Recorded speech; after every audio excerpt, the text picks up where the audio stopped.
The House of Representatives Committee on Justice declares the third and fourth impeachment complaints against Vice President Sara Duterte sufficient in substance, allowing the proceedings to move forward. During the panel's hearing on Wednesday, March 4, 54 lawmakers voted to separately declare both the third and fourth complaints as sufficient. Quezon City Representative Bong Suntay was the sole lawmaker who voted against the two motions, while none abstained. Clergy members and lawyers led by Catholic priest Joel Sabalya filed the third impeachment complaint. It cited 6 grounds, including betrayal of public trust and the alleged misuse of confidential funds, among others. ML Party List Representative Laila de Lima endorsed the third complaint. Meanwhile, lawyer Nathaniel Cabrera filed the fourth impeachment complaint. The fourth rap raised 7 grounds, including an alleged assassination plot, sedition, and subversion of constitutional order, among others. Deputy Speaker Paulo Ortega V and Manila Representative Bienvenido Abante Jr. sponsored the fourth complaint. Following the votes, Committee Vice Chairperson Representative Isabel Maria Zamora moved to issue a notice directing Duterte to respond to the impeachment complaints. Justice Committee Chairperson Representative Jervy Luistro approved the motion. Under the rules of procedure in impeachment proceedings of the House, once a complaint is deemed sufficient in substance, the committee must furnish the respondent with a copy.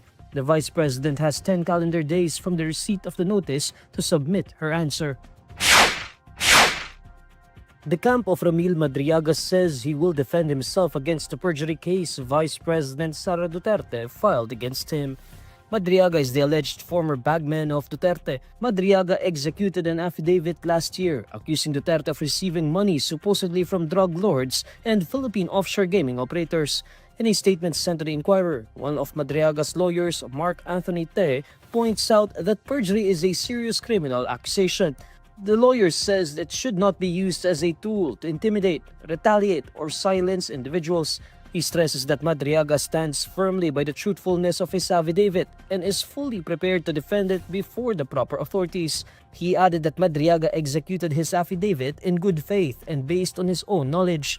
Nevertheless, Te welcomes the complaint, saying it would be an opportunity for them to address it before the proper forum. He questions the timing and circumstances of the perjury complaint, especially given the ongoing impeachment proceedings against the Vice President in the lower house. In his affidavit, Madriaga claimed he delivered large sums of money to certain individuals upon Duterte's orders when she was Davao City Mayor in 2018. He also said he was tapped to work for Duterte to do intelligence gathering. Madriaga's affidavit was transmitted to the Office of the Ombudsman last year, requesting that the anti-graft body investigate Duterte and her alleged transactions involving the delivery of cash in vehicles to certain areas.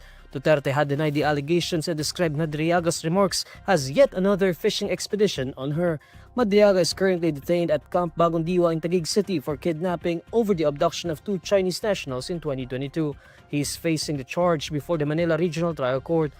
Although he is behind bars, Te stresses that his client remains an accused person entitled to the constitutional presumption of innocence. Malacanang says President Bongbong Marcos may consider studying a proposal to adopt a 4-day workweek as part of the government's efforts to save energy. In a briefing on Wednesday, March 4, Palace Press Officer Claire Castro says the president could look into the suggestion, especially if the tensions in the Middle East persist and worsen. However, she notes that the proposal has not yet been discussed by Marcos's cabinet. Sa ngayon po ay maaaring pag-aralan po ng Pangulo ang ganyang suwestyon, lalo na kung magiging malala pa po ang nangyayaring Israel-Iran issue. Sa ngayon po ay hindi pa po ito napag-uusapan.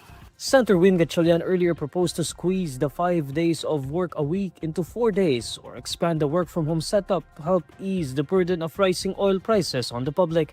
The Civil Service Commission authorizes flexible work arrangements, including work-from-home setup for government employees, as outlined under CSC Memorandum Circular No. 6, Series of 2022.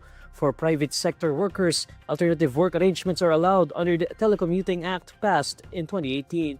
Marcos on Monday, March 2, urged Filipinos to conserve energy to brace for a possible soaring of prices of petroleum products due to a projected shortage in the coming weeks amid escalating conflict.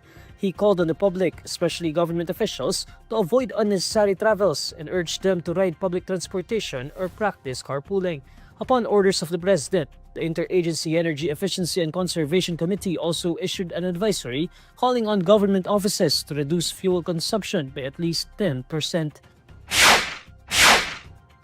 The Presidential Communications Office and print media publishers signed a Memorandum of Understanding for the Oplan Contra Fake News, an initiative that aims to uphold transparency and combat disinformation in the country. PCO Secretary Dave Gomez led the signing on Wednesday, March 4 at the Kalayaan Hall, Malacanang Complex in Manila.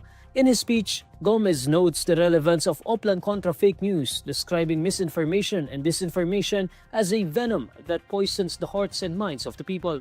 A healthy democracy depends on an informed public, not misinformed, not misled, not deceived. Fake news, disinformation, misinformation are like a venom that poisons the hearts and minds of our people, endangers public welfare, and undermines our democratic freedoms and institutions. Together, we will enhance the spread of accurate, verified information to dismantle false narratives, rebuild and sustain public trust in credible sources, champion media literacy and critical thinking, and ensure swift responses to deceptive content. In line with the MOU, Gomez notes that the PCO and the print media outlets will join forces in conducting media literacy initiatives to empower Filipinos to discern facts from fiction. He likewise notes that the PCO has established an anti-fake news desk, which will be a mechanism for the public to report suspicious or misleading content, especially on social media platforms. According to Gomez, these reports will be immediately evaluated and referred to relevant agencies, including the Department of Information and Communications Technology and the Department of Justice, for proper action.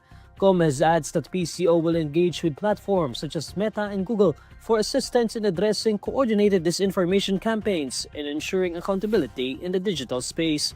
Inquirer President and CEO Paulo Prieto joins other newspaper publishers and presidents at the MOU signing. According to Prieto, the initiative is a timely and necessary move. He cites the role of media in providing verified and accurate information to the public.